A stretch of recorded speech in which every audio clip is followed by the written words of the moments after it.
আজকে আমরা সপ্তম শ্রেণীর পরিবেশ ও বিজ্ঞানের দ্বিতীয় টেস্টের জন্য যে প্রশ্নপত্র রয়েছে সেই প্রশ্নপত্র নিয়ে আলোচনা করব, যার পূর্ণমান রয়েছে 25, সময় রয়েছে 50 মিনিট। প্রথমে যেগুলো রয়েছে সঠিক উত্তরটি নির্বাচন করো। গুণিত 6 নম্বর। প্রথমে রয়েছে আলোর বিচ্ছুরণ আবিষ্কার করেন গ্যালিলিও, নিউটন, সেডউইক, সত্যেন্দ্রনাথ বোস। এর উত্তর হলো নিউটন। পরে রয়েছে একটি সপ্রভ বস্তু হলো ইট, সূর্য, পাথর, কাঠ। এর উত্তর হলো সূর্য। তারপর রয়েছে মেরু জ্যোতির্করণ কারণ হলো পৃথিবীর পরিবেশের দূষণ, পরিবেশের উষ্ণতা বৃদ্ধি, পৃথিবীতে যে কারণে বজ্রপাত হয়, পৃথিবী একটি বিরাট চুম্বক, তার প্রভাব। এর উত্তর হলো পৃথিবী একটি বিরাট চুম্বক, তার প্রভাব। এরপর রয়েছে ইলেকট্রনিক বাল্বের ফিলামেন্ট তৈরি হয় টাংস্টেন, তামা, লোহা, নাইক্রোম। এর উত্তর হলো টাংস্টেন দিয়ে। তারপর রয়েছে পরিবেশ বান্ধব শক্তি নয় সৌরশক্তি, মাটির নিচের তাপ শক্তি, দৈব শক্তি, জীবাশ্ম তেল থেকে। এর উত্তর হলো জীবাশ্ম তেল থেকে পাওয়া শক্তি। তারপর রয়েছে কাণ্ডের যে জায়গা থেকে শাখা বা পাতা বেরোয় সেই জায়গাটি হলো পর্ব, কক্ষ, পর্ব মধ্য, বিটক। এর উত্তর হলো পর্ব। তারপরে রয়েছে নিচের প্রশ্নগুলোর উত্তর দাও। 1 × 5 নম্বর। প্রথমে রয়েছে আপতিত রশ্মি ও অবিলম্বের মধ্যবর্তী কোণকে কি বলে? আর উত্তর হলো আপতিত রশ্মি অবিলম্বের মধ্যবর্তী কোণকে আপতন কোণ বলে। এরপরে হচ্ছে চৌম্বক পদার্থ কাকে বলে? উদাহরণ দাও। এর উত্তর হলো যে সকল পদার্থ চুম্বক দ্বারা আকৃষ্ট হয় তাদের চৌম্বক পদার্থ বলে, যেমন লোহা, নিকেল, কোবাল্ট। তারপরে হচ্ছে এলইডির পুরো নাম লেখো। এর উত্তর হলো লাইট ইমিটিং ডায়োড। তারপরে রয়েছে প্রাণীরা পরোক্ষভাবে কোন শক্তির উপর নির্ভরশীল? এর উত্তর হলো প্রাণীরা পরোক্ষভাবে সৌরশক্তির উপর নির্ভরশীল। তারপরে রয়েছে পাইন গাছের মূলে যে অণুজীব বাস করে তার নাম কি?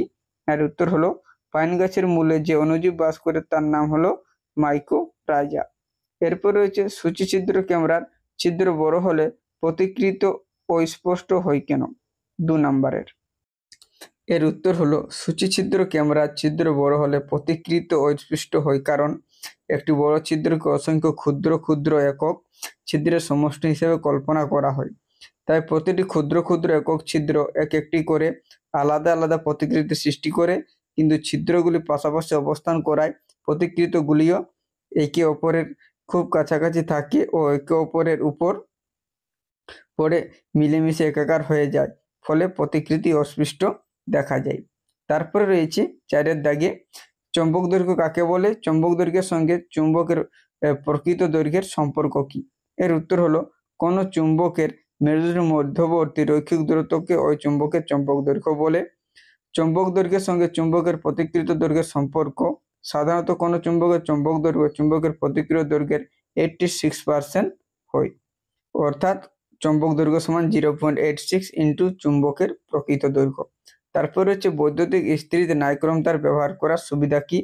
না, এর সুবিধাগুলি হলো প্রথমে রয়েছে নাইক্রোম তারের রোধাঙ্ক খুব বেশি। আরেকটি রয়েছে নাইক্রোম তারকে অতি উচ্চ তাপমাত্রায় বায়ুর সংস্পর্শে রাখলেও বায়ুর অক্সিজেনের সঙ্গে তারটির কোনো রাসায়নিক বিক্রিয়া ঘটে না। 3 নম্বর রয়েছে নাইক্রোম তারের গলনাঙ্ক খুব বেশি হওয়ায় তারটি বেশি তাপমাত্রায় গলে যায় না, তার জন্য ব্যবহার করা হয়। এরপরে রয়েছে বায়োগ্যাস বা জৈব গ্যাস কাকে বলে? এই গ্যাস কি কাজে ব্যবহৃত হয়? গৃহপালিত পশু পাখির মল বড় গর্তে পচিয়ে তার থেকে যে গ্যাস পাওয়া যায় তাকে জৈব গ্যাস বা বায়োগ্যাস বলে। এর ব্যবহার রয়েছে বায়োগ্যাস মূলত রান্নার কাজে ব্যবহৃত হয়, বাতি জ্বালানোর কাজে, আর বর্তমানে বিদ্যুৎ উৎপাদনে এই গ্যাস ব্যবহার করা হচ্ছে। এরপর রয়েছে একটি আদর্শ মূলের কয়টি অংশ কি কি? না, একটি আদর্শ মূলের 4টি অংশ: মূলোত্তর অঞ্চল, বর্ধনশীল অঞ্চল, মূলরম অঞ্চল, স্থায়ী অঞ্চল। আর এর যে চিত্র রয়েছে দেখে নাও। মূলের বিভিন্ন অংশ: মূল, প্রধান মূল, স্থায়ী অঞ্চল, মূলরম অঞ্চল, বর্ধিষ্ণু অঞ্চল, মূলোত্তর, প্রশাখা, শাখা মূল। তো এই হলো ক্লাস 7 এর যে পরিবেশ ও বিজ্ঞান রয়েছে তার প্রশ্নপত্র।